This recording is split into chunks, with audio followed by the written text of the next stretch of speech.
전도서 8장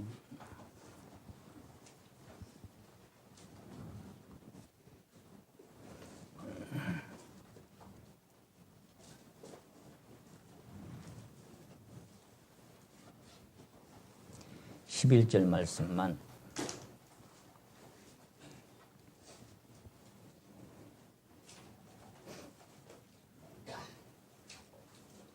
11절 말씀만 같이 한번 읽으시도록 하겠습니다. 11절입니다. 시작. 악한 일에 징벌이 속히 실행되지 않으므로 인생들이 악을 행하기에 마음이 담대하도다. 다시 한번 읽겠습니다. 시작. 악한 일에 징벌이 속히 실행되지 않으므로 인생들이 악을 행하기에 마음이 담대하도다. 아멘. 오늘 보상, 이런 주제로 세 번째 말씀 드리려고 합니다.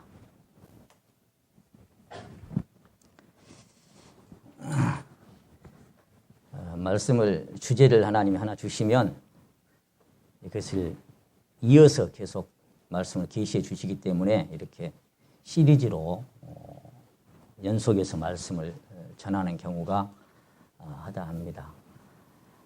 그동안 그 시리즈로 설계했던 내용들, 그와 가치라든지 또는 파상이라든지 또는 기본에 충실하자라든지 이런 제목의 말씀들을 우리 정용훈 전사님께서 우리 주일 설교 시리즈 안에 다 올려놓으셨습니다. 동영상으로. 그래서 못 들으신 분들은 꼭 들으시고 또 들으신 분들도 이제 다시 찾아서 시간 날 때마다 들어서 여러분의 심령이 그 안에 그 들은 말씀들이 녹아져서 생명으로 흡수되는 그런 귀한 역사들을 경험하시기를 간절히 바랍니다. 오늘 여기 이 하나님의 지혜로 40년 동안 이스라엘의 세 번째 왕으로 지냈던 이 솔로몬 왕, 하나님이 주신 지혜로 잠언 3천을 기록하고 인생의 만고풍상을 다 겪고 그 모든 결말에 대해서 말씀한 이 솔로몬 왕이 여기 11절 말씀에 의미심장한 짤막한 한 말씀을 여기 기록하고 있습니다. 여기 보시면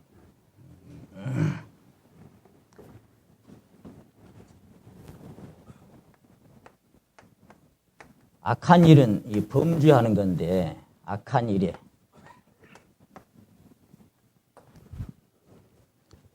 징벌이 오는데, 징벌이 오긴 오는데 어떻게 안 온다고요? 속히. 이게 이제 다른 성경에 보니까 이렇게도 기록되어 있어요. 속히. 당장에 또는 즉시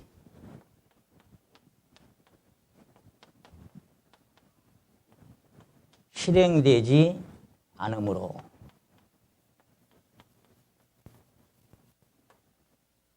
이렇게 기록되어 있습니다. 그러니까 이 죄를 짓거나 이렇게 범죄를 저지르면 약한 일에 징벌이 오는데 속히 안 와요. 속히. 당장에. 즉시 이게 실행이 되지 않는다. 그래서 결론은 이렇게 악한 일을 사람들이 행하고 범죄하는 데에 좀 속된 말로 표현하면 겁이 없다, 그 말이에요. 두려워할 줄도 모르고 담대하게 마음대로 죄짓고 살아가는 그런 세상이다. 그렇게 말씀하고 있습니다. 하나님이 죄인들을 즉시 벌하지 않기 때문에 아무리 악한 일을 저질러도 하나님께서 당장에 벌을 내리지 않으므로 인간들이 담대해져서 나쁜 짓을 마음 놓고 저지릅니다. 이렇게 되어 있어요. 사람들이 마음이 악을 행하는데 아주 겁이 없습니다. 담대합니다. 그런 뜻입니다.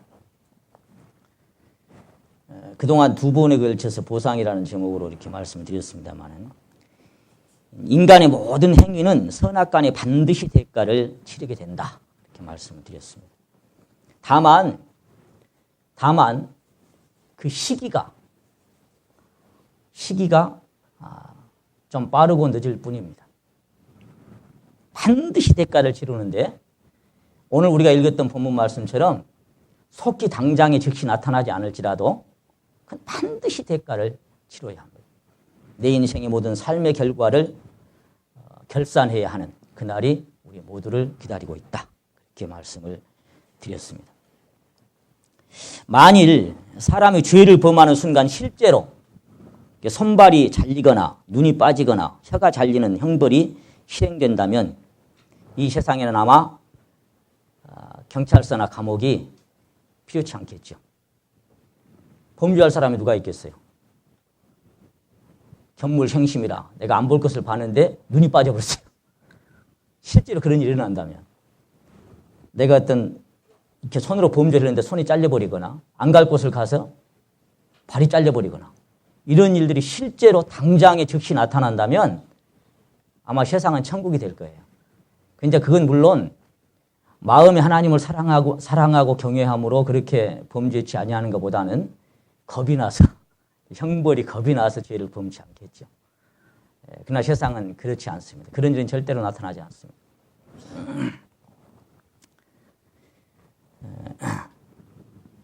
그런 세상이 되면 이제 죄 없는 세상이 되겠지만, 그런 일이 일어나지 않기 때문에 세상은 마음대로 범죄하고도 잘 먹고 잘 삽니다. 모든 행위와 모든 은밀한 일을 선악간에 심판하시는 날이 도래한다고 하는, 언젠가는 우리가 이 세상에서 인생이 끝나고 나서 저 먼 후에 일어날 일들에 대해서 사람들은 별로 두려워하지 않는 것 같습니다.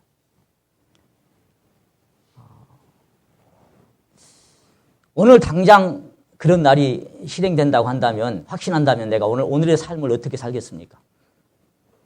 상상 깨어서 당장 오늘 오실 것처럼 그 앞에 나가 설 것처럼 살아가는 사람들이 그렇게 많지는 않은 것 같습니다.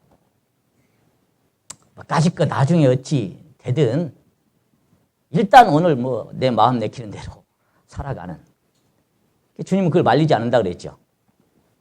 청년이 마음에 원하는 것을 네 눈이 보아 좋은 대로 행하고 살아라. 네 마음대로 살아.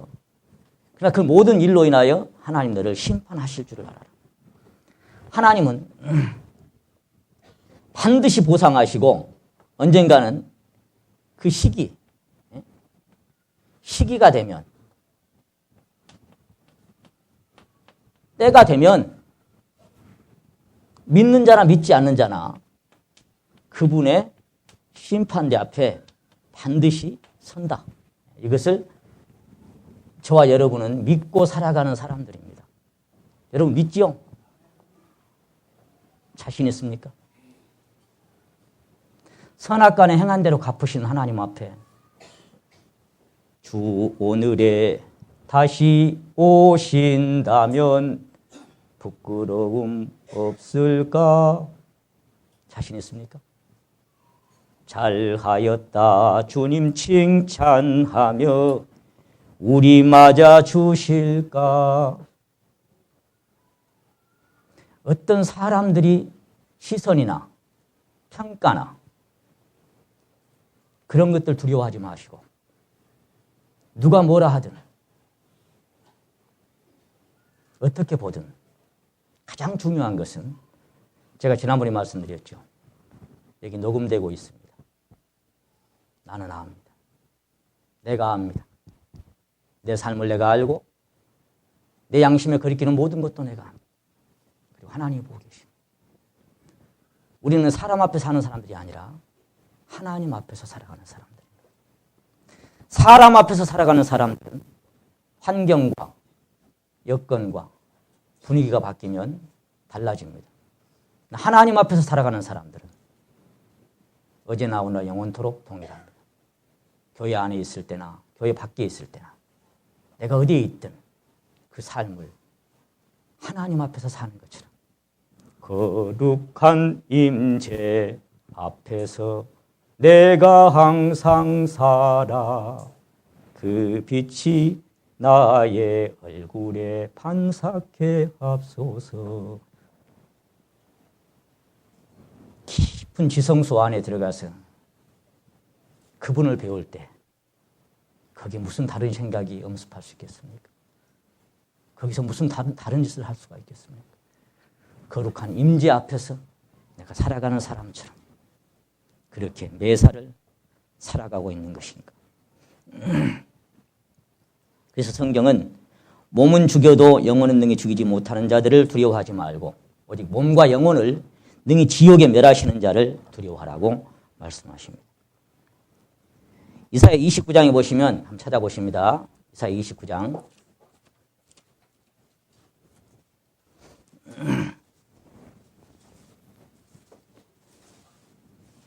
이런 심령으로 사는 사람에게 화가 있다 그랬어요. 15절 16절을 같이 한번 읽겠습니다. 이사야 29장 15절 16절 시작. 화 있을진저 자기의 도모를 여호와께 깊이 숨기려 하는 자여 그 일을 어두운 데서 행하며 이르기를 누가 우리를 보랴 누가 우리를 알랴 하니 너희의 패리함이 심하도다. 토기장이를 어찌 진흙같이 여기겠느냐 지음을 받은 물건이 어찌 자기를 지은 자에게 대하여 이르기를 그가 나를 짓지 아니하였다 하겠으며 빚음을 받은 물건이 자기를 빚은 자에게 대하여 이르기를 그가 청명이 없다 하겠느냐. 어두운 데서 행하고 살아가면서 누가 우리를 보겠느냐 누가 우리를 알겠느냐. 뭐 까짓것 세상에서 안 들키면 그냥 되는 거지. 제가 주님 만나기 전에 살았던 그 말하자면 하룻강아지 범 무서운 줄 모르고 살았던 그런 그 헛된 교만, 헛된 거만 그렇게 담대하게 살았던 것처럼 언 놈이 알아줘 그렇게 살았던 세월처럼 누가 보랴 뭐 안 보면 그냥 시편 139편을 찾겠습니다. 시편 139편.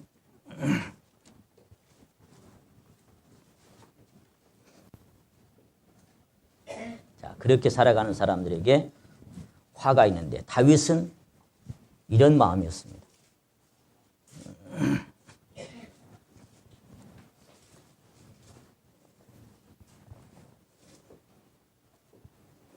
1절로 3절까지를 우선 같이 한번 읽겠습니다. 시작.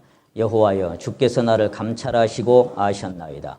주께서 나의 앉고 일어섬을 아시며 멀리서도 나의 생각을 통촉하시오며 나의 길과 눕는 것을 감찰하시며 나의 모든 행위를 익히 하시오니 여호와여 내 혀의 말을 알지 못하시는 것이 하나도 없으시니이다. 지난번 제가 말씀드릴 때 사람이 무슨 무익한 말을 하든지 그 말에 대해서도 반드시 신문을 받고 물을 것이다. 그 말 한마디도 그냥 지나치지 않는다라고 말씀을 드렸습니다.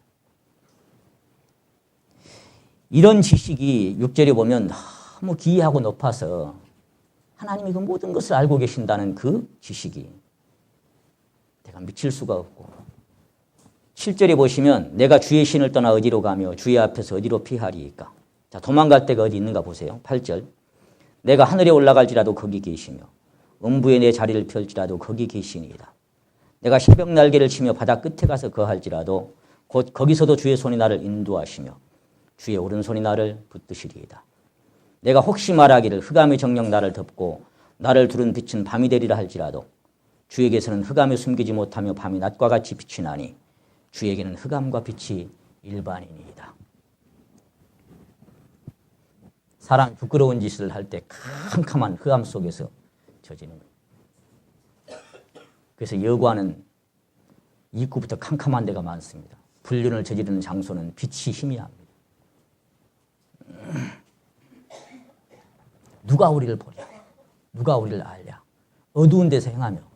근데 여기 지금 11절에 말씀하시기를 흑암이, 어둠이 나를 둘러 덮어도 하나님 앞에서는 흑암이 빛과 같이 어둠이 낮과 같이 캄캄한 칠흑 같은 어둠 속에서 내가 했던 생각이나 행위들도 하나님은 대낮에 보신 것처럼 환하게 보고 계신다는 이 하나님의 임재. 그 앞에 살아가는 우리 성도들. 그래서 이 세상에 살아가는 사람들의 그 가치관과는 완전히 다르죠. 이 세상은 사람들이 안 보면 그만이고 성도들은 어째요? 사람들이 아무도 안 볼지라도 하나님이 보신다는 이 사실 앞에 살아가는 사람. 이 하나님 앞에 순간마다 다윗의 심장처럼 23절, 24절 같이 한번 읽겠습니다. 시작. 하나님이여 나를 살피사 내 마음을 아시며 나를 시험하사 내 뜻을 나옵소서. 내게 무슨 악한 행위가 있나 보시고 나를 영원한 길로 인도하소서. 아멘. 하나님이여 나를 살펴보십시오. 나를 보십시오. 다른 사람 말고 나를. 우리가 성찬 때마다 그런 말씀하시죠. 그런 말씀드리죠. 자기를 살피고 자기를 살피고 나를 살피사 내 마음을 아시고 내 뜻을 나옵소서. 내게 무슨 악한 행위가 있나 하나님 보십시오. 하나님 보시기에 부적절하고 하나님 보시기에 불편한 것들 있으면 하나님 보게 하여 주십시오. 제거하기를 원합니다. 그걸 내려놓기를 원합니다. 그걸 버리기를 원합니다. 거기서 돌아서기를 원합니다. 그런 심령이 저와 여러분의 삶 속에 항상 끊이지 않고 계속되기를 원합니다. 요즘 그 범죄 현장이 이제 CCTV에 이렇게 잡혀서 그 범인을 끝까지 그 회로를 CCTV 회로를 추적을 해가지고 잡는 경우가 허다합니다. 자기는 아무도 안 본 줄 알고 이렇게 범죄를 하고 그 훔친 물건을 가지고 이제 도주를 할 때도 경찰이 그 추적하는 거 보니까 정말 끈기가 있더라고요. 어디로 막 돌아서 자전거를 타고 가다 자전거를 버려버리고 또 어디로 가 자기 집하고 상관없는 곳으로 막 돌아다니다가 자기 집 갈 때는 걸어서 돌아서 또 이렇게 자기 집으로 들어가는데 그걸 끝까지 추적해가지고 딱 잡아냅니다. 한 번 출근해서 버스를 타거나 전철을 타거나 뭐 이렇게 일을 하고 돌아올 때까지 100번도 더 지킬 때가 있답니다. 모든 곳에서 감시하고 있습니다. 그보다 더 무서운 것이 하나님의 눈입니다. 하나님은 흑암 속에서나 낮이나 어디에서나 저와 여러분의 일거수일투족을 환하게 보고 계십니다. 그거 믿고 사십니까? 믿고 사십니까?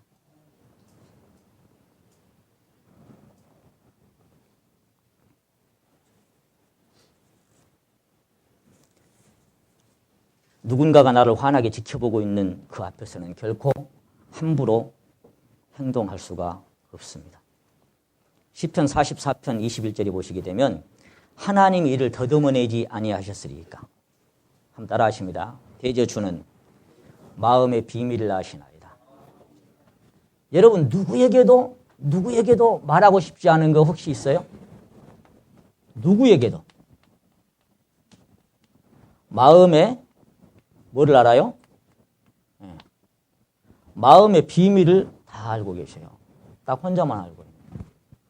에스겔 11장에 보시게 되면은 네 마음에서 일어나는 생각을 내가 다 아노라. 나의 뜻과 생각을 감찰하시나니. 우리가 아까 그렇게 읽었습니다. 무슨 생각이 일어나는지를 알아요. 더듬어내셔요. 마음의 어떤 비밀들을 이렇게 혼자 간직하고 있는지를 누구에게도 발설하고 싶지 않은 나만 알고 있는. 그래서 우리가 지난번에 이 전도서 마지막 장 마지막 절에 모든 행위와 모든 무슨 일? 은밀한 일들을 그랬죠. 은밀한 일들을. 그래서 성경은 기도할 때에도 누구한테 선을 베풀 때에도 이렇게 하지 말고 골방에 들어가서 아무도 안 보게 해라. 오른손이 하는 걸 왼손이 모르게 해라. 왜? 은밀한 중에 보시는 네 아버지께서 갚으시라. 무슨 얘기요? 아무도 몰라줘도 괜찮아. 한 분이 알고 계시기 때문에. 은밀한 중에 보시는 그분이 아시면 돼. 그 사도 바울은 여러 가지 변명하지 않습니다. 고린도 교회를 향해서 너희가 왜 나한테 그러냐고 어쩌냐고 막 하지 않고 내가 너희를 사랑하지 아니함이냐? 딱 한마디만 했죠. 따라하십니다. 하나님이 아시느니라. 가장 겁나는 얘기. 가장 무서운 이야기. 이겁니다. 하나님이 아시느니라. 이거예요. 그러니까 뭐 사람들 앞에 막 내가 어떻고 내 믿음이 어떻고 내가 뭘 어떻고 막 변명하고 방어하고 막 내가 설명하려고 하지 마세요. 누가 알아요? 하나님이 아셔요. 하나님 아시면 돼요. 내가 설명해서 옳다고 증명되면 뭐 할 거예요? 억울해도 섭섭해도 때로 손해본 것 같아도 하나님이 아시면 돼요. 하나님이 아시면 돼요. 변명할 거 없어요.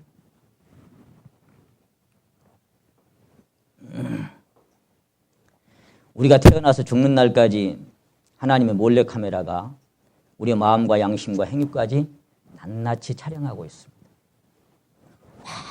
환하게 촬영하고 있습니다. 그건 그대로 하나님 앞에 저장됩니다. 그리스도의 심판날 그 순간까지. 하나님은 허망한 사람을 아시나니 악한 일은 상관치 않으시는 듯하나. 자, 그래서 여기 상관치 않으신 듯하나 아무 일도 안 일어나니까 상관을 안 하는 것 같아. 그냥 따라 하십니다. 다 보시느니라. 예, 요거예요. 우리가 이 믿음이 진짜 우리 심령 안에 있냐 이 말이에요.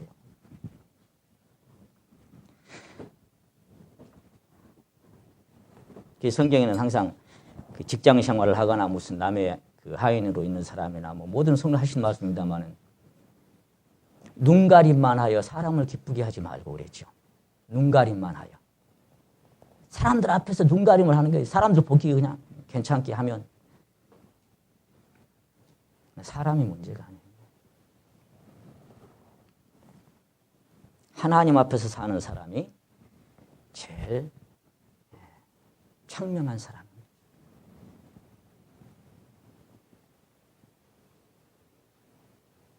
그래서 허망한 사람을 아시나니 악한 일은 상관치 않으시는 듯하나 상관을 안 하시는 것 같지만 중요한 건 뭐예요? 다 보시느니라. 이건 다 보고 계십니다. 즉시 당장 속히 실행되지 않을지라도 그릇된 삶의 모든 행위가 적나라하게 드러날 날이 다가오고 있습니다. 영원히 늦어버리기 전에 해결해야 됩니다. 제가 그런 말씀 몇 번 드렸죠. 계시록에 보시면 그래서 속히 오신다고 말씀을 하셔놓고 그 다음에 뭔 말씀이었어요? 그거 한번 찾아보십시다. 다시 한번 보십니다. 계시록 마지막 10절 22장 10절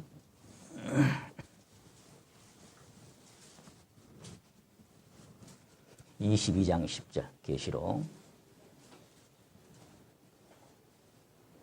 10절에서 12절까지를 같이 한번 읽겠습니다. 시작. 또 내게 말하되 이 책의 예언의 말씀을 인봉하지 말라. 때가 가까우니라. 불의를 하는 자는 그대로 불의를 하고 더러운 자는 그대로 더럽고 의로운 자는 그대로 의를 행하고 거룩한 자는 그대로 거룩되게 하라. 보라 내가 속히 오리니 내가 줄 상이 내게 있어 각 사람에게 그의 일한 대로 갚아주리라. 아멘. 말씀 이상하잖아요. 11절에 불의를 하는 자는 돌이켜라. 더러운 자는 깨끗히 하라. 이렇게 해야 되는데 불의를 하는 자는 그대로 불의를 하고 더러운 자는 그대로 더럽고 의로운 자는 그대로 의롭게 하고. 무슨 이야기예요? 돌이킬 시간 없다 그 말이에요. 때가 가깝다. 준비할 시간이 별로 없다. 그런 이야기입니다. 제가 종종 찬송을 들었는데 오 주여 이 시간에 오시옵소서 하고 어둠 속에 일어나서 무릎 꿇고 주님 앞에 찬양을 쭉 드리다가 주여 지금 오시면 나는 할 때 주님 안에 이렇게 다 심령 안에 비춰지는 것들이 있어요. 내가 주님 앞에 어떤 모습일까? 다른 사람 다 없고 물론 염려되는 성도들도 있고 가족들도 있지만 중요한 건 나 자신. 내가 하나님 앞에 어떤 사람. 그 세상 사람들은 다만 네 고집과 회개치 아니한 마음을 따라 진노의 날, 곧 하나님의 의로우신 재판이 나타날 그날에 임할 진노를 네 머리에 쌓고 있다. 그 재앙과 진노를 머리에 계속 쌓아 올리고 있는 거예요. 쌓아 올렸다가 그날이 되면 그것이 갚아지면 얼마나 무서운 날이 되겠습니까? 고집이 있습니다. 한 번 죽는 것은 사람에게 정하신 것이고 그 후에는 심판이 있다고 하셨기 때문에 그 후에 즉시는 아닐지라도 그렇게 나타납니다.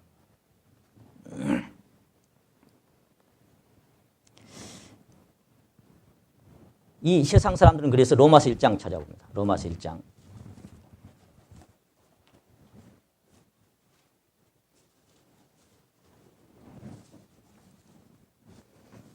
18절 보시면 1장 18절 하나님의 진노가 불의로 진리를 막는 사람의 모든 경건치 않음과 불의에 대하여 하늘로 쫓아 나타나나니 이는 하나님을 알만한 것이 어디 있어요? 저희 속에 보임이라. 하나님께서 이를 저희에게 보이셨느니라. 하나님을 알만한 것이 지난번 제가 말씀드린 것처럼 2장 14, 15절에 나타난 그것이지요. 모든 것을 심판하시는 그날 거기서 고백될 양심. 그것이 하나님을 알만한 것입니다. 짐승에게는 없고 사람에게만 있는 것. 이것이 하나님의 진노가 불의로 진리를 막는 사람들의 모든 경건치 않음과 불의에 대하여 하늘로 쫓아 나타나는 그날 하나님을 알만한 것이 그 속에서 자백합니다. 또 하나는 20절에 말씀하신 것처럼 만물에 분명히 보여 알게 되는데 그래서 핑계치 못할 것이다. 근데 21절 보면 하나님을 알되 하나님으로 영화롭기도 아니하며 감사치도 아니하고 오히려 그 생각이 허망해지며 미련한 마음이 어두워졌나니 스스로 지혜 있다 하나 우준하게 되어 썩어지지 아니하는 하나님의 영광을 썩어질 사람과 금수와 버러지 형상의 우상으로 바꾸었느니라. 하나님을 모르는 사람들이 하신 말씀이에요 지금. 하나님을 알되 하나님을 안다고 하는데 하나님을 영화롭게 하지도 않고 감사치도 아니하고 그 생각이 허망해지고 미련해져서 엉뚱한 우상을 쫓아가면서 살아가는 삶이 얼마든지 있을 수 있다. 근데 무서운 것은 24절, 26절, 28절입니다. 동일하게 실마디가 기록되어 있죠. 24절 봅니다. 그러므로 하나님께서 저희를 마음의 정욕대로 더러움에 어째요? 내어버려 두사. 26절 이를 인하여 하나님께서 저희를 부끄러운 욕심에 어째요? 내어버려 두셨으니. 28절 또한 저희가 마음이 하나님 되기를 싫어하며 하나님께서 저희를 그 상실한 마음대로 어째요? 내어버려 두사. 이게 무서운 것입니다. 이게. 그래서 당장에 나타나질 않아요. 여기. 이걸 하나님은 그래서 그냥 더러움에 욕심에 이겁니다.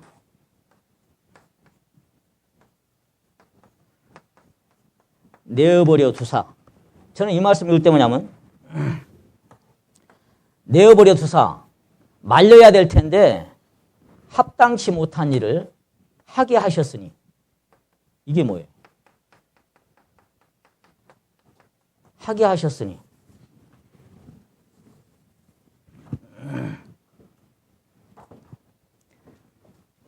그것이 버려두는 겁니다. 하게 내버려둬요.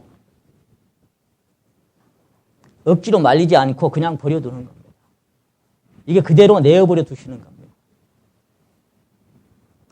저도 자식들 키워보지만 머리가 클수록 내 마음대로 안 되죠. 아무리 얘기도 지 생각이 더 옳고 지가 잘났어요. 그럼 어째요 이제? 이것밖에 안 돼요. 하나님도 마찬가지예요. 선악과를 따먹을 때도 돌을 들여서 동생을 쳐 죽일 때도 금송아지 만들 때도 반항하고 거부할 때도 어째요? 내어버려 두셔요. 어쩔 거예요 하나님? 자유의지를 존중하는데 선택권을 존중하는데 우리가 자식 교복은 똑같아요. 내어버려도 가슴이 쓰리고 아프고 답답하고 눈물 나지만 어쩔 겁니까? 속된 말로 때려 죽일 거면 뭐 할 거예요? 내어버려도. 그리고 다만 기도하는 거예요. 하나님, 늦기 전에 중심에서부터 하나님을 찾기를 원합니다. 외모로가 아니라 저 깊은 속에서 하나님이 누군지를 좀 알게 하여 주십시오. 기도하지만 제가 뭘 할 수 있겠습니까?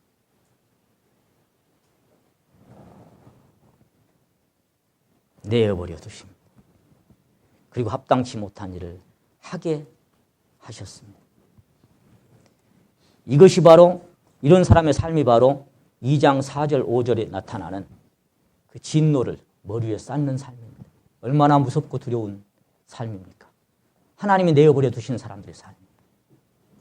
얼마나 두려운 삶인지 모릅니다. 시간이 별로 없습니다. 시편 50편 21절에 보시면 네가 이 일을 행하여도 내가 잠잠하였더니 네가 나를 너와 같은 줄로 생각하였도다. 그러나 내가 너를 책망하여 한번 따라 하십니다. 네 죄를 네 목전에 차례대로 베풀리라. 내가 잠잠하고 말이 없으니까 그냥 지나간 줄 알았더냐? 네 행위가 그냥 그대로 묵인되고 그냥 없어진 줄 알았더냐? 착각하지 마라. 때가 되면 그 앞에 네 목전에 뭐 말이야. 네가 보는 앞에서 바로 네 앞에서 이 모든 것들을 차례대로 모든 것들을 내가 보여줄게. 네가 어떻게 살았는지를. 그래서 우리가 전도 집회할 때 가끔 유체 이탈을 했던 사람들이 본 게 그거잖아요. 하나님의 빛 앞에 딱 섰는데 순간적으로 필름이 돌아가는 것처럼 내가 태어나서 그 죽는 순간까지 왔던 세월이 확 이렇게 보여지는 그것을 경험한 것들을 거의가 얘기합니다.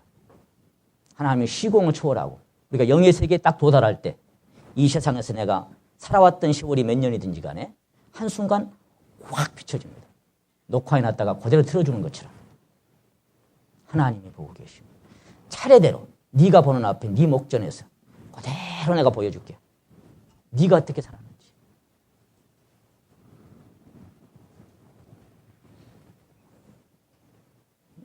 그날이 되면 이사야 저 히브리서 4장 12절에 보시게 되면 또 마음과 생각을 감찰하시나니 만물이 우리를 상관하신 자의 눈앞에 따라하십니다. 벌거벗음같이 이렇게 차례대로 벌거벗음같이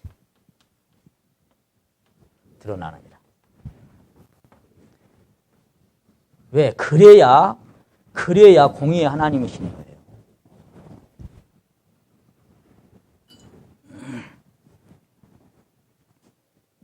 내가 너와 같은 사람인 줄 알았더냐? 너처럼 그렇게 미련하고 네가 모르는 것처럼 모르는 줄 알았더냐? 내가 봤어. 그 말이에요.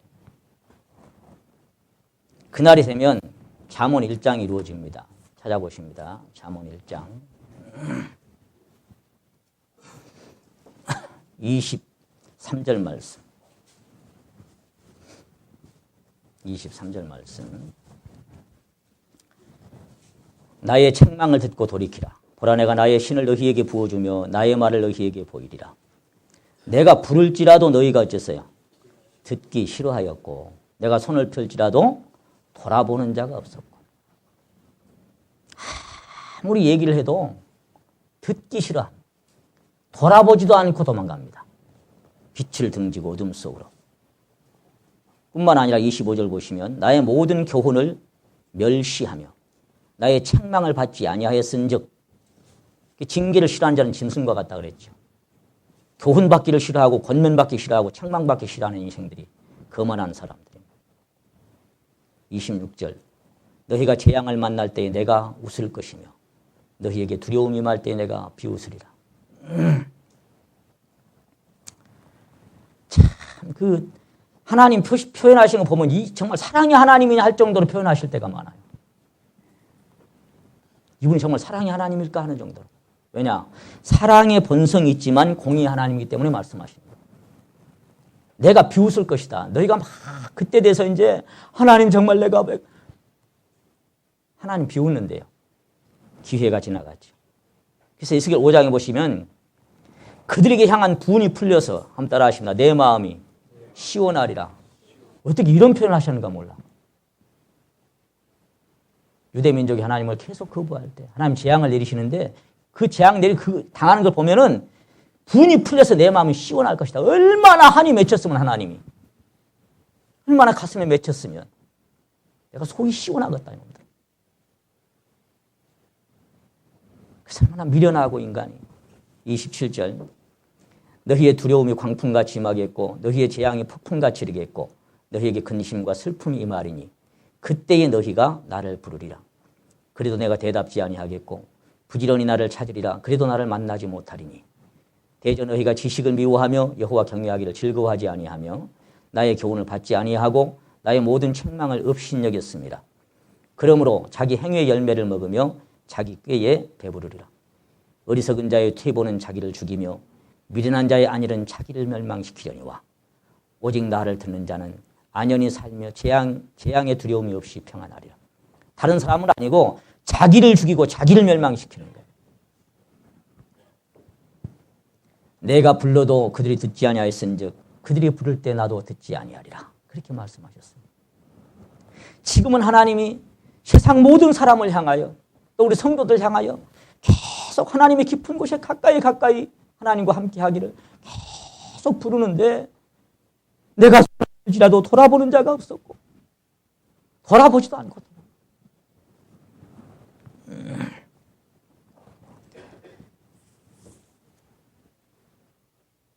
입장이 바뀔 때가 옵니다.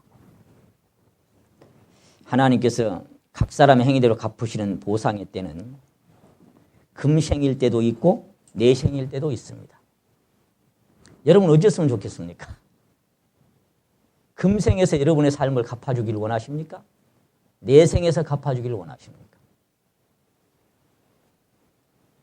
뭐 우리 행위해봤자 하나님 갚아주실 만한 것이 뭐 얼마나 있겠습니까? 많은.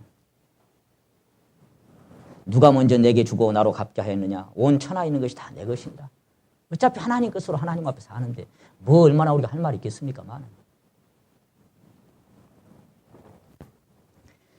혹은 이 세상 사는 동안에 갚아주시기도 하시고 혹은 저 세상에서 갚아주실 때도 있습니다. 그래서 아까 제가 이게 보상의 시기에 대해서 보상의 때에 대해서 잠깐 말씀을 드렸습니다. 여기서 갚아주실 때도 있고 이 땅에 사는 동안 갚아주실 때도 있습니다. 성경은 두 가지를 다 지지하고 있습니다. 각각 선악간에 갚아주신 하나님의 약속은 반드시 실행되지만 하나님의 약속이 이루어지는 그 순간은 다를 수 있습니다. 보상의 시기가 이생이냐 내생이냐 하는 것은 그가 신자냐 불신자냐에 따라서 다르게 나타납니다. 이생이냐 저승이냐 하는 것은 그가 신자냐 이방이냐에 따라서 다르게 나타나요. 하나님 믿지 않고 살아가는 이방인들의 죄는 거의 모두가 백보자 심판대 앞에 드러나서 지옥의 형벌로 갚아주십니다. 거의가 다.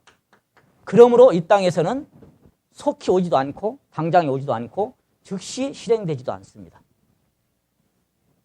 세상 사람들은 그래요. 그래서 마음이 담대하게 살아가는 거예요.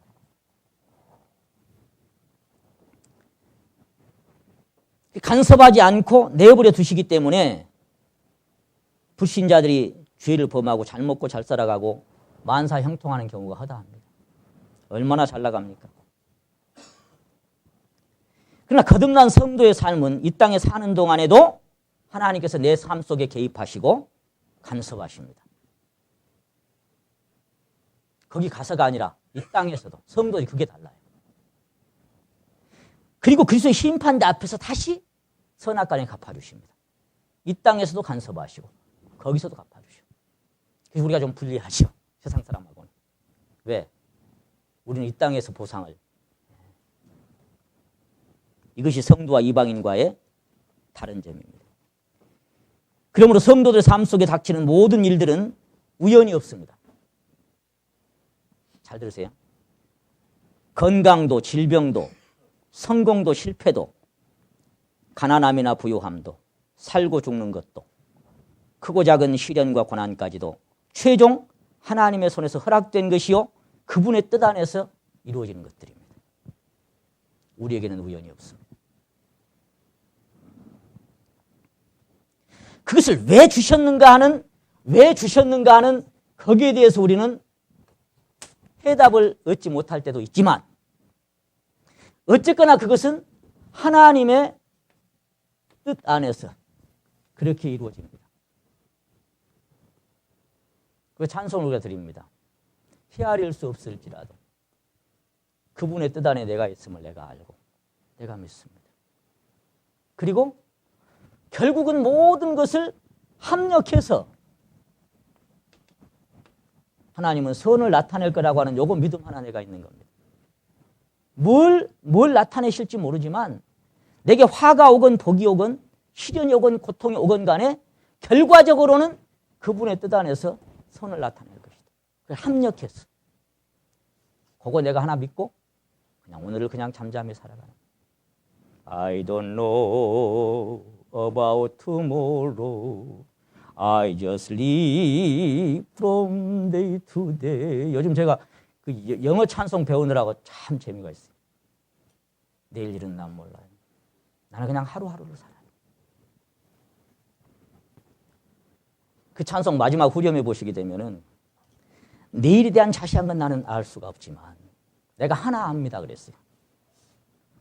누가 내일을 잡고 있는지 누가 내 손을 잡고 있는지 나는 그거 하나를 확실히 압니다. 그렇게 그 찬송이 끝납니다. 그러니까 우리 그 말에 내일은 난 몰라 하고는 완전 달라요. 확신으로 끝나. 내일을 나는 몰라. 근데 그 내일을 누가 잡고 있는지는 나는 알아. 누가 내 손을 잡고 있는지 나는 알아. 그거 하나 나는 믿고 가는 거야.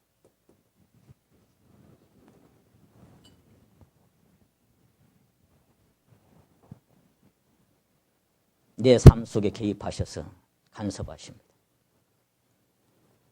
상관치 않으시는 듯 하나 어느 날 돌아보면 하나님이 개입하셨던 것을 압니다. 하나님이 최종 허락하셨음을 내가 감지하는 순간이 옵니다.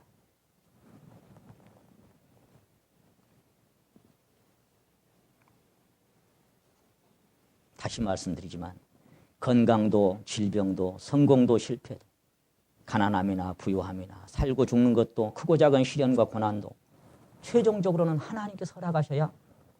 왜? 참새 한 마리도 하나님이 허락지 아니하시면 땅에 떨어질 수가 없다. 참새 2마리가 한 데나리온에 데나리온 한 게 50원이 50원. 그게 얼마나 싸요. 근데 참새 5마리가 데나리온 2에 팔리는 거 아니냐. 그러니까 4마리 사면 1마리 더 끼워줄 만큼 그 별것도 아닌 참새도 그러면서 뭐라 하셨냐면 그러나 하나님 허락지 아니하시면 참새 1마리 땅에 떨어지는 거 허락지 않는다.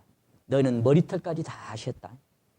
아무리 자녀 사랑해도 머리털 다 신 사람 누가 있어요? 근데 이거 다 하실 만큼 나에 대해서 너무나 적나라하게 알고 계신 하나님. 하나님이 허락하십니다.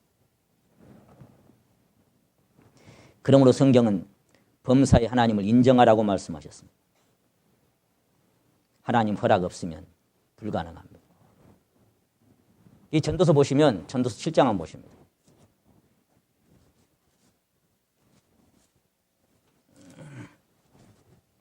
(13절) 7장 13절. 자, 이게 보시면 누가 행하시는 일이에요? 예. 하나님이 행하시는 일을 보라. 하나님이 굽게 하신 것을 누가 능히 곱게 하겠느냐. 형통한 날에는 기뻐하고 곤고한 날에는 생각하라. 하나님이 이 2가지 일을 병행하게 하사 사람으로 그 장래 일을 능히 헤아려 알지 못하게 하셨느니라. 형통한 날도 있고 곤고한 날도 있는데 하나님이 허락하신 것이다. 병행하게. 오늘은 비가 내리는데 내일은 화창할 수도 있고, 오늘은 화창해서 기뻤는데 내일은 다시 먹구름이 몰려올 수도 있습니다. 우리는 우리 인생의 다음 모퉁이에 뭐가 기다리고 있는지 아무도 알 수가 없습니다. 그러므로 잠언 27장에 내일 있다고 자랑하지 말아라. 하루 동안에 무슨 일이 날는지 내가 알 수 없지 않느냐. 사도 야고보는 우리에게 권고합니다. 너희가 뭐냐? 잠깐 보이다가 없을 안개 같은 존재가 아니냐. 내일 일을 너희가 알지 못합니다. 그러니 막 미욕심 이것저것 그러지 말고 주의 뜻이면 우리가 살기도 하고 이것저것을 하리라고 그렇게 살아라 그냥. 주의 뜻이면 우리가 살기도 하고 주의 뜻이면 또 죽기도 하고 주의 뜻이면 이것도 하고 주의 뜻이면 저것도 하고 주의 뜻이면 흥하기도 하고 주의 뜻이면 또 망하기도 하고 주의 뜻이면 건강할 수도 있지만 주의 뜻이면 또 내가 아플 수도 있고 그렇게 그냥 살아.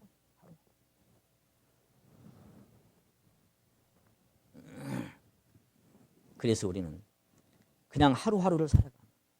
성도의 삶 속에 일어나는 일생의 모든 일들이 그것이 고난이건 축복이건 가난이건 부유하건 건강 모든 것이 결론은 뭡니까?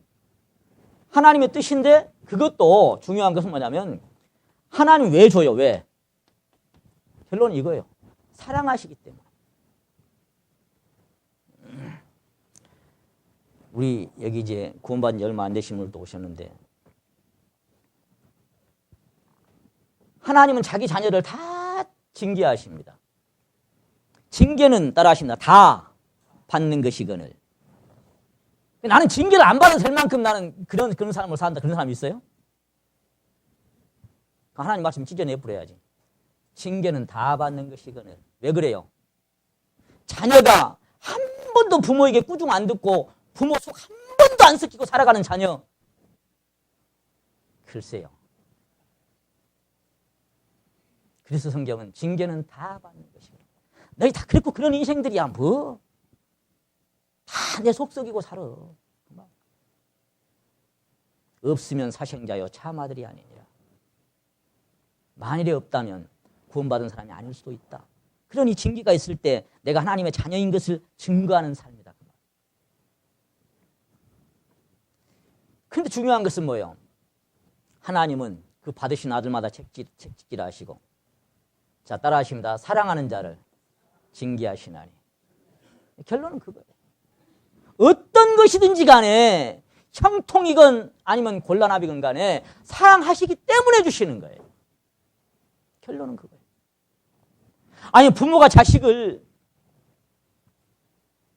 인생으로 고생하고 근심하게 하심이 본심이 아니시로다. 자식을 미워서 때리고 무슨 막 그냥 못 살게 하는 그런 부모가 어디 있겠어요? 정상적인 부모 같으면 다 사랑하니까 이런 말도 해보고 저런 말도 해보고 이렇게 간섭도 해보고 저렇게 간섭도 해보고 때로는 책망도 해보고 칭찬도 해보고 그래도 안 되면 또 내버려 둬보고 그게 하나님 마음이 우리 마음이 똑같아요. 많은 어른들 하신 말씀이 그거죠. 너도 나중에 새끼 낳아서 키워봐라. 그 말이 뭔 말이야? 아직 우리 서준이 뭐 이제 여준이가 좀 많이 컸더라고. 요즘 보니까 옛날에는 오라도 안 오는데 오늘 아침은 웬일로 그때 형님들이 가르치니까 이제 따라서 하는 거예요. 정민이가 들어와서 항상 오면 내 방에 와서 충성하거든요. 근데 여준이도 뒤따라오더니 충성 그래요. 내가 아이고 여준이 많이 컸네 우리 여준이가. 그랬어요. 그만할 때 이쁘죠. 이제 점점 크고 이제 우리 크고 그러면 참 저놈이 언제 저럴 때가 있었는가 싶을 정도로 깝깝해질 때도 옵니다. 그러나 어쩌겠습니까? 돌아봅니다.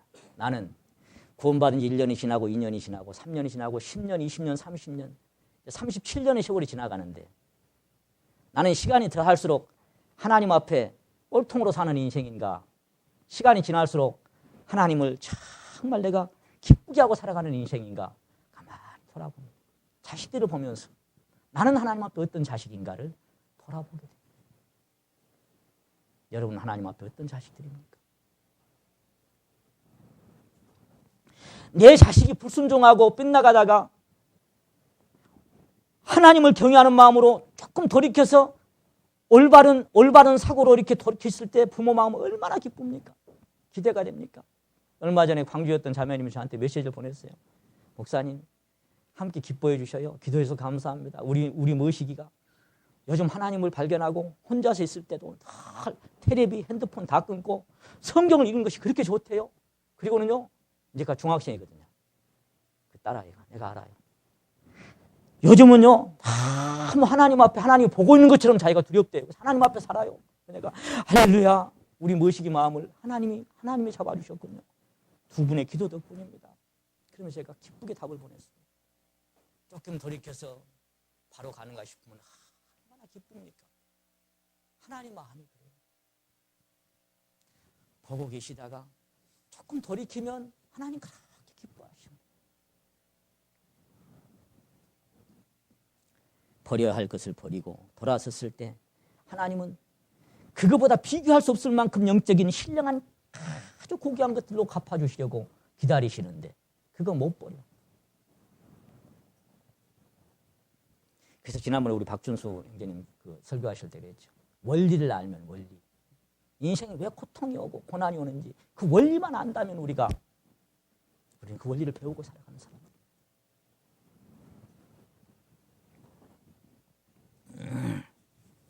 하나님의 손에서 옵니다. 징계가 없으면 사생자의 참 아들이 아닙니다. 사랑하는 자를 징계하십니다. 때론 너무 아프고 슬프게 다가올지라도 결론은 하나님의 사랑.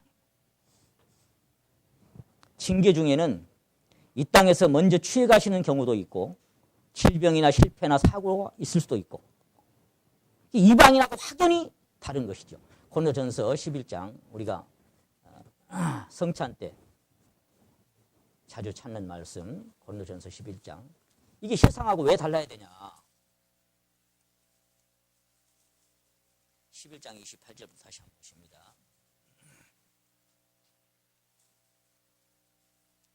사람이 자기를 살피고 그 후에야 이 떡을 먹고 이 잔을 마실지니 주의 몸을 분변치 못하고 먹고 마시는 자는 자기의 죄를 먹고 마시는 것이니라. 30절에서 32절까지 같이 한번 읽겠습니다. 시작. 그러므로 너희 중에 약한 자와 병든 자가 많고 잠자는 자도 적지 아니하니 우리가 우리를 살폈으면 판단을 받지 아니하려니와 우리가 판단을 받는 것은 주께 징계를 받는 것이니 이는 우리도 세상과 함께 주의 정함을 받지 않게 하려 하심이라. 아멘. 세상 사람들은 여기 가서 갚아주지만 우리는 거기 가서 받아야 할 것들을 좀 희석시키기 위해서 이 땅에서부터 갚아주시기 시작한다. 여기 잠자는 자가 다른 성경에는 이렇게 되어 있습니다. 몸이 약한 자나 아픈 자가 많고 죽은 자도 제법 있습니다. 이렇게 되어 있어요. 잠자는 자 그 말은 죽은 자 그 말. 먼저 데려가신 자들 그 말이고. 물론 우리가 복음을 전하다 순교하기도 하고 또는 어떤 질병이나 사고로 그 노환으로 가기도 하지만 때로는 그렇지 않는데 어떤 갑자기 데려가는 수도 있어요. 그런 분을 저는 제 주변에서 몇 사람이나 봤어요. 더 이상 살려두면 세상에 영광이 안 될 것 같아요. 그런 경우도 있어요. 그래서 약한 자, 병든 자, 먼저 데려가는 자. 이것은 세상과 함께 주의 정함을 받지 않게 하기 위해서 그렇게 하신다. 그 말이에요.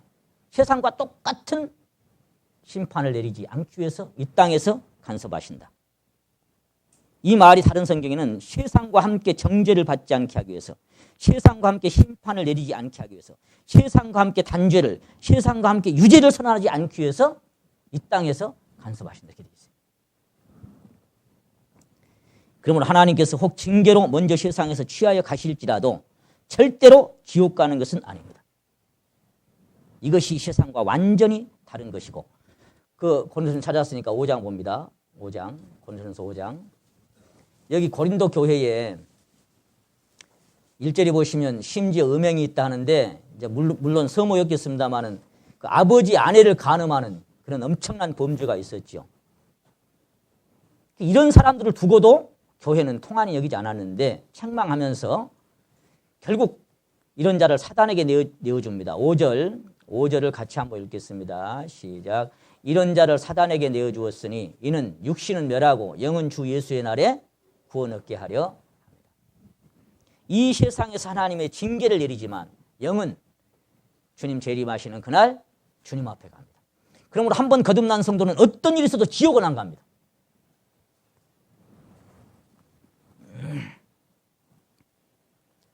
그래서 잠자는 자가 있고 병든 자들도 있고 어차피 날 때가 있으면 죽을 때가 있고 한 번 죽는 것은 사람에게 정해놨습니다. 조금 빠르고 늦을 뿐입니다. 이 엄연한 사실은 거듭난 모든 성도들에게도 동일하게 적용됩니다. 한 번 죽는다. 그것은 이방인도 마찬가지고 모든 성도에게도 똑같이 적용됩니다. 성도라고 언제까지 삽니까? 세상 사람도 100수 이상 하는 사람도 있고 성도들도 젊은 날 죽을 수도 있고 그건 모든 사람에게 랜덤하게 적용됩니다. 다만 죽음은 두 가지가 있죠. 계시록 14장에 기록된 것처럼 한번 따라 하십니다. 주 안에서 죽은 자들은 복되도다. 그겁니다. 내가 주 안에서 죽느냐 주 밖에서 죽느냐 소망 가운데 가느냐 소망 없이 가느냐. 세상에는 두 종류의 사람이 있을 뿐입니다. 한 번 난 자와 두 번 난 자. 우리 성도 여러분 한 번 났어요? 두 번 났어요? 거듭나지 아니하면. 두 번 나는 날이 내게 있어야 되는데 그것이 아니면 지옥이죠. 알곡이냐 쭉정이냐 산자와 죽은 자, 죄인과 의인, 땅에 속한 자와 하늘에 속한 자 이렇게 나눠집니다. 이것은 사실은 거듭난 성도 안에서도 마찬가지입니다. 그렇게 나눠집니다. 성경은 그렇게 나눠놨습니다. 제가 나눈 게 아니에요. 제가 지난번에 한번 말씀드렸죠. 육신에 속한 자가 있고 신령한 자가 있고 어린아이가 있고 장성한 자가 있고 못 먹는 자가 있고 먹는 자가 있고 연약한 자가 있고 강한 자가 있습니다. 지고 사는 자가 있으면 이기는 자가 있고 포로로 끌려다니는 사람이 있으면 자유자가 있습니다. 어둠 속에 행하는 자가 있으면 빛 가운데 행하는 자도 있습니다. 육신을 따라 행하는 자도 있고 성령을 쫓아 행하는 자도 있습니다. 죄의 종도 있고 의의 종도 있습니다. 물론 그것이 이럴 때도 있고 저럴 때도 있습니다만 사도 바울이 말씀하신 것처럼 고린도전서 13장에서 내가 어렸을 때는 말하는 것이 어린아이와 같고 깨닫는 것이 어린아이와 같고 생각하는 것이 어린아이와 같다가 장성한 사람이 되어서는 따라하십니다. 어린아이의 일을 버렸노라. 만약에 우리 성진이가 딱지치기 하고 구슬치기 하면 뭐라 하겠어요? 어린아이의 일을 버렸노라. 그것이 장성한 자. 시기가 있습니다. 분쟁을 일으키는 자가 있는가 하면 교회 안에 화평케 하는 자도 있습니다. 내 힘으로 사는 자가 있는가 하면 성령으로 사는 자도 있습니다. 내가 사는 자가 있는가 하면 내 안에 그리스도가 사시게 하는 사람도 있습니다. 광야의 생활을 하는 사람이 있는가 하면 가나안의 삶을 사는 사람도 있습니다. 책망과 부끄러움으로 사는 사람이 있는가 하면 칭찬과 존귀와 영광 가운데 사는 사람도 있습니다. 이런 사람들을 똑같이 갚아주신다면 하나님은 공의의 하나님이 아닙니다. 하나님은 다르게 대우하십니다. 주 안에서 죽은 자는 어쨌거나 지옥은 안 갑니다.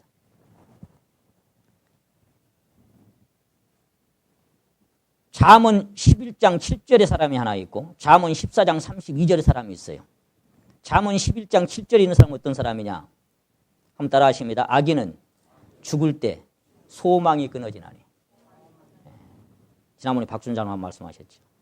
근데 잠언 14장 32절 말씀 뭐냐면 따라 하십니다. 의인은 그 죽음에도 소망이 있느니라. 죽을 때 소망이 딱 끝나버린 사람이 있고 죽을 때 새로운 소망이 열리는 사람이 있는데 나는 어떤 사람이냐 이 말. 다만 중요한 것은 창세기나 그 히브리서 11장에 보면 에녹의 삶이 나오죠. 에녹의 삶이. 참 그 에녹의 삶을 볼 때마다 300년 동안 하나님과 동행했다. 300년 동안이나. 근데 뭐라고 나오는 거 아니에요? 히브리서 11장 5절에는 죽음을 보지 않고 옮겼는데 옮기우시기 전에 한번 따라 하십니다. 하나님을 기쁘시게 하는 참 이거 기가 막힙니다. 하나님을 어떻게 했다고요? 참, 예. 하나님을 기쁘시게 하는 자. 하나님을 기쁘시게 하는 자라는 증거를 얻었대. 증거를. 여러분 이런 증거를 얻었습니까? 이 사람은 나를 기쁘게 하는 녀석이야. 이 녀석은 나를 기쁘게 하는 녀석이야. 내어버려 두고. 그래서 두 종류가 있다 그랬죠. 성도 안에 C.S. 루이스가 얘기했던 것처럼 한 종류는 하나님 뜻대로 하시옵소서 순종하겠습니다. 이런 종류가 하나 있고 성도 안에 한 종류는 하나님께서 네 마음대로 살아보라. 이런 사람이 있다 그랬죠. 그 두 종류밖에 없다 성도 안에. 여러분은 하나님 뜻대로 하시옵소서 순종하겠습니다. 이런 사람입니까? 아니면 하나님께서 네 마음대로 살아보라. 네 뜻대로 해. 이런 사람입니까? 내버려 두는 이 사람. 불쌍한 사람. 어쩌면 간섭을 안 할지도 몰라요. 왜? 내버려 둬버려. 어찌 돼. 그래서 가기 전에 내가 하나님을 기쁘시게 하는 자라는 증거를 얻은 사람이야. 저희가 광야에서 그를 반항하며 사막에서 그를 슬프시게 하며 몇 번인고. 똑같은 인격이 하나님이시죠. 하나님을 슬프시게 하고 근심케 하고 성령을 탄식케 하는 사람이냐 아니면 하나님을 기쁘시게 하는 사람이냐 나는. 자녀는 자녀인데 두 종류가 있습니다. 부모의 마음이 기쁨이 되고 자랑이 되는 자녀가 있고 부모의 마음에 근심이 되고 탄식이 되고 속을 상하게 하고 요즘 말로는 스트레스를 받게 하는 그런 자녀일 수도 있습니다. 자녀는 자녀인데 두 종류가 있습니다. 나는 하나님 앞에 어떤 자녀냐. 그런 두 종류의 자녀가 보상을 똑같이 해주시겠습니까? 분명히 다른 보상이 기다리고 있습니다. 그러나 이 세상에서 보상을 받는 걸 보면 제가 이 찬송을 부를 때마다 고개를 갸우뚱하고 부를 때가 있어요. 지금까지 지내온 것 주의 크신 은혜라 한이 없는 주의 사랑 어찌 이루 말하랴 자나깨나 주의 손이 항상 살펴주시고 같이 합니다. 모든 일을 주 안에서 형통하게 하시니. 그냥 부릅니까 여러분이? 부를 때 혹시 캐션 지켜질 때 없었어요? 저는 캐션이 지켜질 때가 많았어요. 모든 일을 주 안에서 어떻게? 이렇게 됩니까? 여러분 삶이? 여러분 삶이 이렇게 돼요? 찬송으로 그냥 드린 게 아니라 지금 내 삶하고 내 심리하고 맞는가 한번 생각해 보면서 드려야 돼.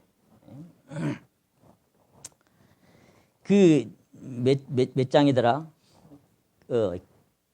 거기가 434장인가 되죠. 나의 갈 길 다 가도록. 그거 한번 찾아보세요. 434장. 이 찬송을 들을 때도 저는 이게 과연일까? 나의 갈 길 다 가도록 예수 인도하시니 내 주 안에 있는 긍휼을 어찌 의심하리요. 그 다음에 세 번째 줄부터 한번 같이 한번 드립니다. 시작. 믿음으로 사는 자는 하늘 위로 받겠네. 무슨 일을 만나든지 만사 형통하리라. 무슨 일을 만나든지 만사 형통하리라. 정말 그래요? 어때요? 이 찬송 여러분 찬송 맞아요? 내 찬송도 아닌데 막 불렀어요? 무슨 일을 만나든지 몇 가지가 형통해요? 만사 형통합니까? 우리 박공 경제만 만사 형통. 왜? 저 형제는 만사 형통할 수밖에 없어. 차가 막히면 사고 나니까 천천히 가게 하나님이 막혀준 겁니다. 그렇게 받아들이고 안 막히면 빨리 가라고 터준 겁니다. 그러고 일이 없으면 쉬라고 하나님이 일을 안 주신 겁니다. 그렇게 생각하고 일을 주시면 또 주셔서 감사해요. 그러니까 만사 형통이죠. 범사에 인정하고 살아가니까 만사 형통. 그런 믿음으로 살면 만사 형통인데 실제로 삶 속에 일어나는 것들은 때로는 이런 찬송 앞에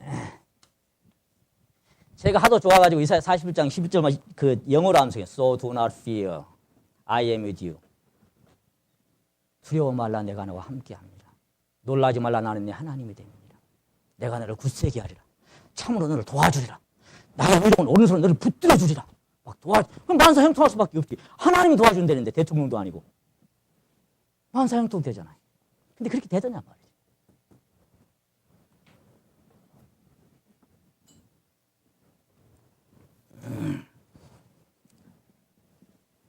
저는 498장 찬송을 이렇게 드릴 때가 많습니다. 은혜 구한 내게 고난의 주님, 은사 원한 내게 시련의 주님, 신유 구한 내게 침묵의 주님, 나의 마음 속에 지금 계시네. 이렇게 드릴 때가 많습니다. 제가 언젠가 봉고차 타고 여장님 같이 갈 때 제가 한번 드려드렸습니다. 어때요? 은혜 구한 내게 은혜의 주님이고, 은사 원한 내게 은사의 주님이고, 신유 구한 내게 치료의 주님 맞습니까? 때로는 은혜 구한 내게, 신유 구한 내게, 고난의 주님, 침묵의 주님으로 다가올 때가 있어요.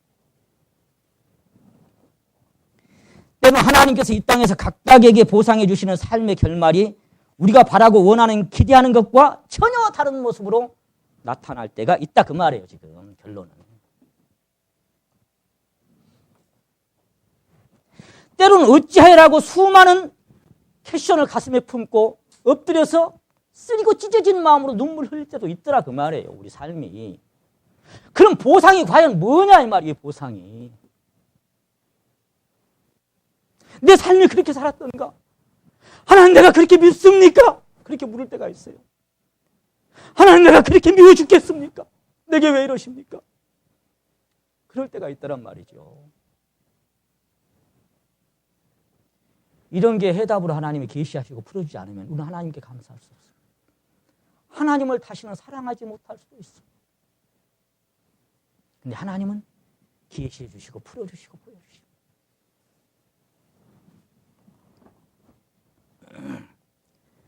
솔로몬이 기록한 말씀 중에도 거기 전도서 7장 다시 한번 보십니다.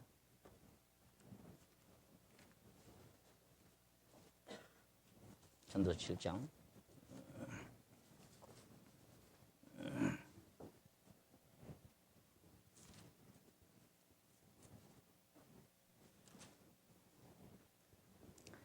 (15절) 말씀.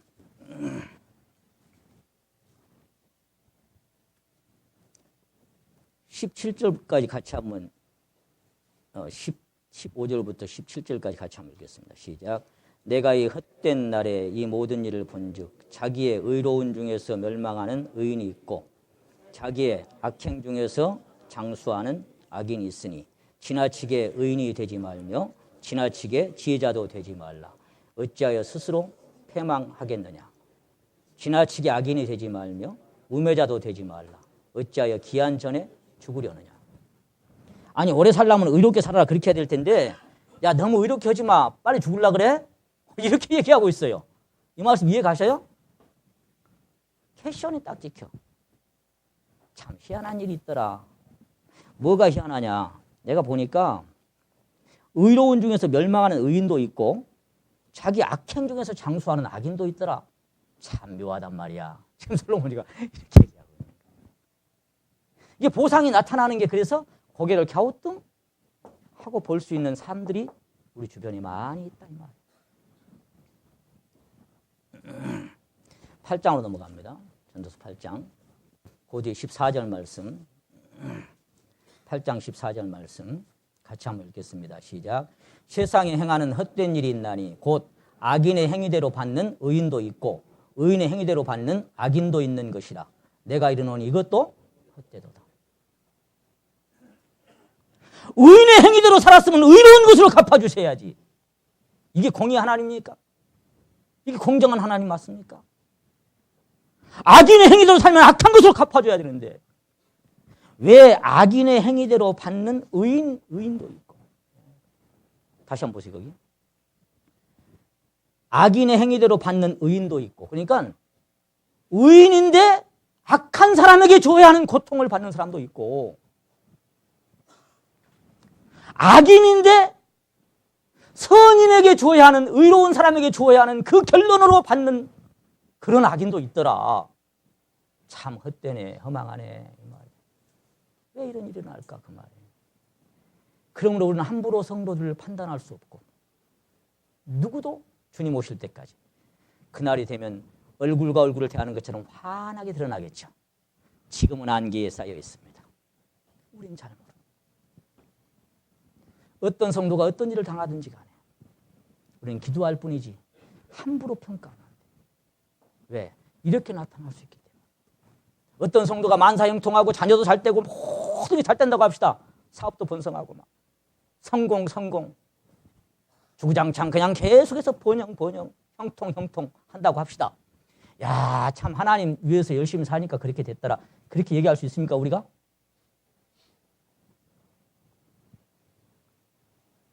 하나님 잘 섬기더니 정말 저 집에는 보니까 그렇게 얘기할 수 있습니까? 어떤 성도가 찢어지도 고난과 찢어진 아픔과 맨날 되는 일이 없고 속이 상하고 환난 속에 살아갑니다. 풀리는 게 없습니다. 저 성도 보니까 하나님 앞에 그럴 줄 알아서 우리가 그럴 수 있습니까? 그럴 수 있습니까?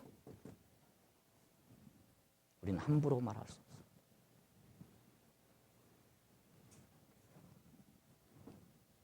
오늘 여기까지만 합시다. 시간이 많이 지났습니다. 왜 그러는지는 또 이 다음에 사탄에 가서 하나님 허락하시면 또 함께 나누겠습니다. 그래서 우리 삶은 때로는 오리무중입니다. 안개가 가득 끼어 있을 때가 있습니다. 다만 오늘 이 순간 나는 나의 모든 것을 아시고 나를 생명 주고 핏값 주고 사신 나의 주님이 나의 아버지, 나를 향하신 그분의 사랑을 나는 믿고 그분의 사랑 안에서 나는 잠잠히 그분을 바라봐.